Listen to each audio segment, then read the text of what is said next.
Récemment, j'ai échangé avec un jeune qui me faisait savoir que l'école ne sert à rien. Pour lui, il n'y a pas d'intérêt d'aller à l'école car il y a des personnes qui sont extrêmement riches aujourd'hui, des milliardaires, qui n'ont pas eu besoin d'aller à l'école. Des personnes qui ont bien réussi leur vie, qui se sont démarquées dans leurs différents domaines de définition et pourtant qui n'ont pas eu besoin d'école. Et entre autres, qui me citait Samuel Eto'o-Fils, qui me citait par exemple Francis Ngannou. Il me citait également d'autres influenceurs qui sont sur les réseaux et qui n'ont pas eu à fréquenter et pourtant qui ont des revenus qui sont conséquents, qui gagnent extrêmement bien leur vie. En me citant le cas de Kaby, le TikToker qui fait juste ça. Voilà, dans ses vidéos, ses petites vidéos, et ça cartonne. No hands challenge. Wait. I did. Wait. You didn't do it.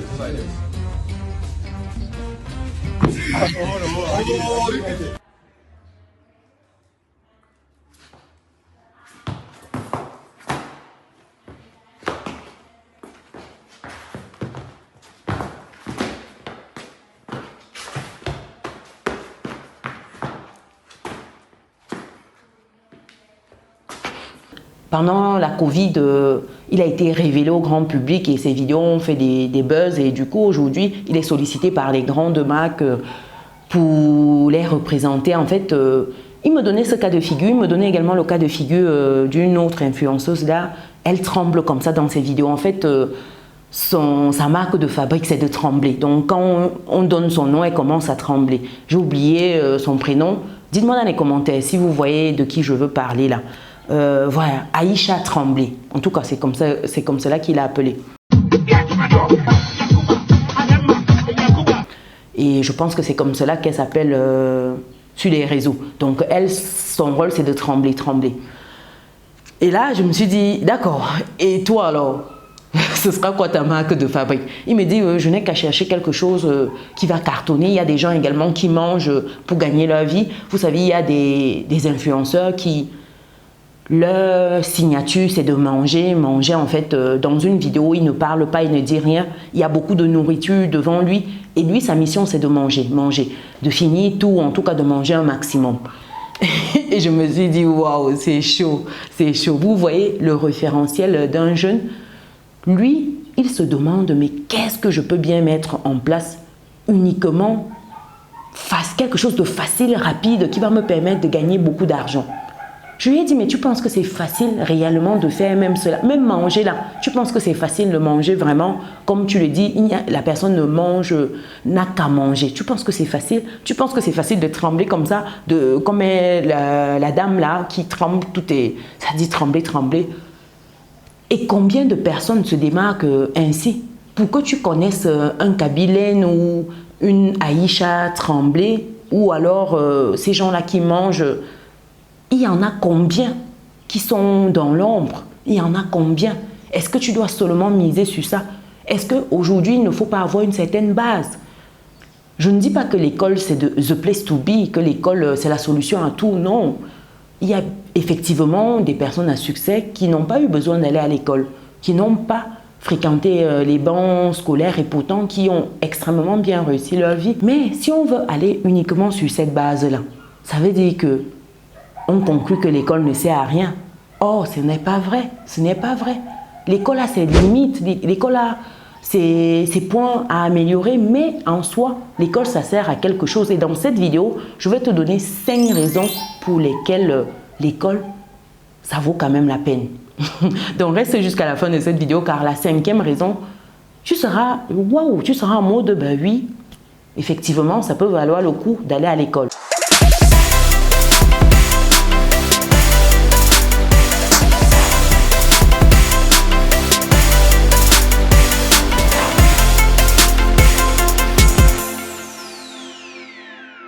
Avant cela, si tu me découvres pour la première fois, je suis Chimène, je suis maman, je suis épouse, je suis entrepreneur, investisseuse et récemment auteur du livre « Vivre et réussir en France ».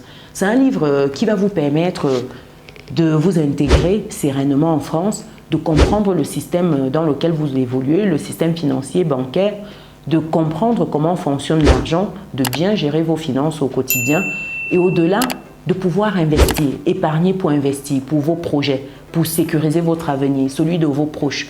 Épargner pour rendre vos rêves réalité. Vous aurez en fait les outils pour y arriver. Vous aurez les clés, vous aurez les exemples de personnes qui y sont parvenues. Et pourquoi pas vous? Vous aurez mon expérience, aussi l'expérience de d'autres personnes. Parce que oui, on a besoin en fait de personnes qui nous inspirent au quotidien. Et dans ce livre, vous aurez tous ces éléments-là. Vous aurez ces outils-là qui vont vous permettre de level up sur le plan de vos finances. Le lien pour commander votre livre, je le mets dans le descriptif de cette vidéo. Donc, après cette parenthèse, dites-moi déjà, est-ce que pour vous, l'école ne sert à rien? Est-ce que c'est une perte de temps, d'argent et d'énergie? Mettez dans les commentaires. Parce qu'il y a deux vents qui soufflent un peu sur les réseaux sociaux. Il y a ceux qui pensent que l'école, ça ne sert absolument à rien, mais vraiment à rien du tout. Et d'autres qui pensent qu'il faut quand même y aller. Moi, j'appartiens à cette deuxième catégorie-là. Je pense que au-delà de certains points, l'école a sa place. Première raison pour laquelle je pense qu'il faut aller à l'école, c'est par rapport à acquérir une certaine base. C'est important d'avoir un certain minimum en termes d'expression. Par exemple, avoir certaines bases. Par exemple, si vous souhaitez parler une langue, la langue du business aujourd'hui, c'est l'anglais, vous avez le mandarin, ce sont les langues du business. Et vous pouvez acquérir ces bases-là en allant à l'école. Vous saurez quand même vous exprimer à minima. À minima. Ça veut dire que, oui, vous avez dans votre domaine d'expertise, si vous vous retrouvez à jouer au football, par exemple, comme un Samuel Eto'o-Fils, mais à un moment, lorsqu'on va vous interviewer entre deux matchs, il faudrait quand même, entre deux matchs, pouvoir donner son point de vue, son ressenti dans un langage qui soit compréhensible de tous. Par exemple, et c'est pour cela que vous observez que ces joueurs-là maîtrisent plusieurs langues. Ces langues-là, à un moment, il a fallu apprendre. Ça ne s'est pas fait comme ça. Donc, aller à l'école pour cette petite base-là, pourquoi pas? Pour apprendre même des minimums à compter. Si vous devez compter votre argent, par exemple, pourquoi pas? Vous allez me dire que oui, je peux recruter un comptable, je peux recruter quelqu'un, mais il faut déjà que vous sachiez quand même compter un minimum, parce que le gars, si vous ne connaissez même pas compter, le gars, il va venir vous voler. Donc, il faut au moins avoir cette petite base-là. Deuxième raison pour laquelle vous devez absolument aller à l'école, c'est par rapport au raisonnement analytique. L'école permet quand même de développer ce raisonnement-là, cette analyse-là de certaines situations, parce que vous êtes confronté à certains cas qui permettent de travailler votre esprit analytique, de vous mettre dans des situations, de vous questionner, de vous dire voilà comment j'aborde ce cas de figure. Et à l'école, en fait, on vous apprend à mettre en place cela, ces différents schémas-là qui permettent de tenir un raisonnement de A à Z et d'arriver à une conclusion. Vous posez la base, vous posez le problème, vous émettez des hypothèses, vous excluez certaines hypothèses, vous poursuivez et vous tirez des conclusions plus tard. Conclusions qui vous permettront d'avancer dans la réalisation de vos rêves, de vos objectifs par exemple. Donc, l'école donne en fait cette base-là en termes d'analyse analytique également parce que vous écoutez souvent certaines personnes, vous vous dites mais waouh, ça dit qu'un certain minimum, il n'y a pas. C'est chaud. Est-ce que vous avez déjà vu un intellectuel parler avec une personne qui n'est même pas allée à la maternelle? C'est difficile. C'est difficile. Je ne dis pas que c'est des personnes qui ne peuvent pas se comprendre, mais c'est très difficile parce que vous avez quelqu'un qui est là et un autre qui est là. Ça dit que lui, vous avez l'impression qu'il ne capte rien du tout. Et pourtant, à l'école, ça va vous permettre de tutoyer cela, ça va vous permettre de côtoyer ces personnes-là aisément. Parce qu'il n'y a rien de pire que d'être à côté d'une personne et de ne pas pouvoir échanger avec elle. Parce que vous n'êtes pas sur la même longueur, donc vous n'avez pas un certain minimum. Ça, c'est bien dommage. Donc, je pense qu'à l'école, on a ces bases-là. On a ce raisonnement analytique et ça nous permet dans la vie de tous les jours de suivre la même trame pour trouver des solutions à nos différents problèmes. Je ne sais pas ce que vous en pensez. Dites-moi cela dans les commentaires. Est-ce que vous utilisez souvent cette méthode analytique-là, ces questionnements-là au quotidien pour aboutir à des résultats? Troisième raison pour laquelle tu dois aller à l'école, c'est par rapport au réseau. Quand tu vas à l'école, tu es avec des gens, tu es avec des camarades de classe avec qui vous grandissez, vous avancez et dites-vous que vos camarades de la maternelle, du primaire, du collège, du lycée, de l'université, demain, ils seront les dirigeants du pays. Demain, ils seront des chefs d'entreprise. Demain, ils seront des médecins, des dentistes, des garagistes, des taximens, ainsi de suite. Chacun va aller dans un domaine de prédilection. Et c'est bien d'avoir tous ces contacts-là parce que demain, lorsque vous serez face à une situation qui relève par exemple du domaine du médecin et que vous aviez eu un camarade de classe médecin avec qui vous avez gardé le contact, vous pourrez aisément aller le rencontrer et exposer votre cas. Si vous avez un camarade de classe qui est par exemple directeur à Eneo, vous pourrez aller le rencontrer dans le cadre de ses fonctions pour lui poser une situation, ainsi de suite. Et lorsque vous avez ce portefeuille relationnel, vous êtes d'accord avec moi que c'est puissant. Le portefeuille relationnel dépasse l'argent parce qu'avec un coup de fil, vous pouvez débloquer une situation que même avec des milliers de francs CFA dans la poche, vous n'arrivez pas parce que vous n'avez pas le bon contact. Oui, surtout en Afrique, le relationnel est puissant, c'est important. Partout dans le monde d'ailleurs, mais en Afrique, on observe encore plus cela. Donc, allez à l'école parce que vous allez vous bâtir votre réseau. Les camarades de classe, ce sont les dirigeants de demain. Ce sont les médecins. Donc, allez-y pour nouer ces relations-là qui, demain, serviront vos intérêts. Donc, si vous trouvez qu'il n'y a pas d'intérêt à aller dans une prestigieuse école de commerce, détrompez-vous, chers résilients. Détrompez-vous. J'ai envie de vous poser la question. Les camarades de classe d'Emmanuel Macron, président de la France aujourd'hui, vous pensez que s'il a besoin d'un service ou de quelque chose, il va faire appel à qui? C'est généralement avec ces camarades-là qu'on tisse des liens forts. Ça fait que lorsque vous avez une situation, lorsque vous avez un dossier à gérer, vous pensez d'abord à eux. S'ils sont compétents, forcément vous pensez à eux. À compétence égale, ce sera toujours un proche que vous prendrez. Dites-moi dans les commentaires si vous observez le contraire. Peut-être c'est moi qui suis dans un monde à part. Mais à compétence égale, généralement on prend toujours une personne qui est proche parce que c'est une personne en qui on a confiance. Parce que la confiance dans le business, dans les affaires, c'est primordial. Avoir quelqu'un de confiance, quelqu'un sur qui on peut compter. Et c'est son réseau relationnel. Parce qu'on sait que, voilà, c'est un tel, je le connais, voilà ses valeurs, voilà. Je peux le recommander et c'est comme cela que ça fonctionne. Donc, allez-y vous faire vos différents portefeuilles relationnels à l'école. Quatrième raison qui doit vous inciter à aller à l'école, c'est par rapport à l'acquisition de la théorie. Je m'explique. Pour certains métiers, vous avez absolument besoin d'un minimum de théorie.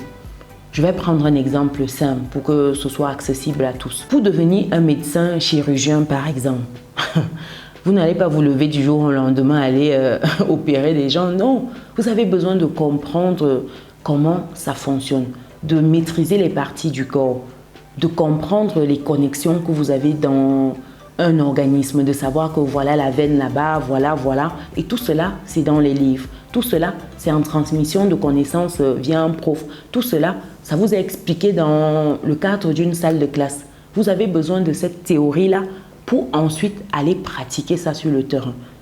Ce n'est pas possible d'aller tout de suite pratiquer sans avoir eu au préalable la théorie. Et lorsque vous allez dans ces types de métiers-là, c'est incontournable. Vous ne pouvez pas vous lever, vous êtes médecin comme ça, sans être passé par ce canevas-là qui est assez encadré. Puis vous me direz, il y a plein de charlatans. Moi, je vous parle des médecins assermentés qui sont passés par ces canaux-là, qui sont aujourd'hui reconnus et qui sauvent au quotidien des vies.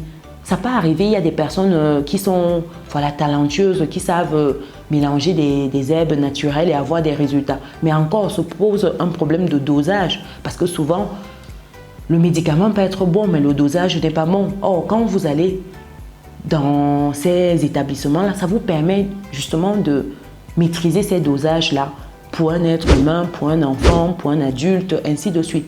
Et ensuite, vous allez allier à la théorie la pratique afin d'être performant, d'être un expert, d'être un professionnel avec toutes les cartes en main. pour sauver des vies et non pas pour les enlever. Parce que malheureusement, on se retrouve avec des personnes qui sont incompétentes. Résultat, on a des personnes qui décèdent en catastrophe. Pourquoi? Parce que la base n'a pas été bonne. Donc, aller à l'école pour avoir la théorie, c'est très important, chers résilients. Et comme dernière raison que je vois pour aller à l'école, c'est le fait de transmettre. C'est-à-dire, on y va parce qu'on acquiert quelque chose qu'on peut redonner plus tard. Par exemple, toutes ces personnes qui sont professeurs, qui sont enseignants, enseignantes, c'est pas tout le monde qui est passionné. Vous serez d'accord avec moi sur ce point. Mais il y a des personnes qui ont cette fibre-là, cette passion-là. Et il y a besoin d'avoir un canevas. Il y a besoin d'avoir une certaine pédagogie. Parce qu'on ne transmet pas dans tous les sens. Il y a une manière de transmettre. Est-ce que vous avez déjà tenu un enfant? Par exemple, répéter les cours avec un enfant. Vous allez vous rendre compte très vite que si vous n'avez pas la bonne pédagogie qui est adaptée à cet enfant-là, vous allez faire des heures, rien ne va se passer. Ça veut dire que vous aurez l'impression que l'enfant, c'est un cancre. Et pourtant, c'est vous qui n'avez pas la bonne pédagogie. Quand vous allez à l'école, vous acquérez cette pédagogie-là. Vous comprenez que l'enfant fonctionne de cette manière-là. Il faut utiliser en fait le sens d'apprentissage développé de l'enfant. Pour d'autres enfants, c'est le visuel. Quand vous écrivez, l'enfant capte rapidement, il enregistre. Pour d'autres enfants, c'est l'ouïe. Il a besoin d'écouter. Il a besoin d'écouter encore et encore la répétition avant que ça ne rentre. Pour un autre enfant, il doit lire plusieurs fois son cours, lire plusieurs fois avant que ça ne rentre. En fait, vous devez trouver le moyen d'apprentissage plébiscité par l'enfant. Vous devez trouver cela. Et ça, c'est la pédagogie. Ça, c'est en analysant l'enfant, son comportement, en renseignant tout cela au fil de ces années-là. Et lorsque vous allez à l'école, vous avez ces moyens-là d'acquérir cette base-là, cette pédagogie-là et de répliquer plus tard, de dupliquer cela, de transmettre vous à votre tour. Donc oui, c'est très important l'école. Après, il y a également des limitations. Je ne vais pas dire le contraire, je suis sûre que vous êtes capable de me citer plein de choses. Par exemple, le fait qu'à l'école, on ne nous apprend pas à gérer notre argent. Mais ça, c'est des points qui sont ajustables. Mais en soi, est-ce que c'est parce qu'il y a des points d'attention qu'il faut tout jeter? Il faut jeter le bébé avec l'eau du bain. Non, non, on ne doit pas jeter le bébé avec l'eau du bain. Donc voilà pour ces raisons pour lesquelles il faut aller à l'école. Dites-moi si vous en voyez d'autres qui méritent de figurer dans cette belle liste. Et pour les personnes qui ne sont pas encore dans notre belle communauté, mais qu'est-ce que vous attendez? Cliquez sur le bouton qui s'affiche, activez la cloche de notification et partagez. Partagez. Il faut inciter nos jeunes à aller chercher la connaissance. Oui, on a besoin d'ingénieurs, de techniciens, de scientifiques. On a besoin de personnes qui relèvent en fait la nation. Et ça passe par l'école. Oui, allez-y, chers résilients. Nous, on se donne rendez-vous dans une prochaine vidéo. Ciao.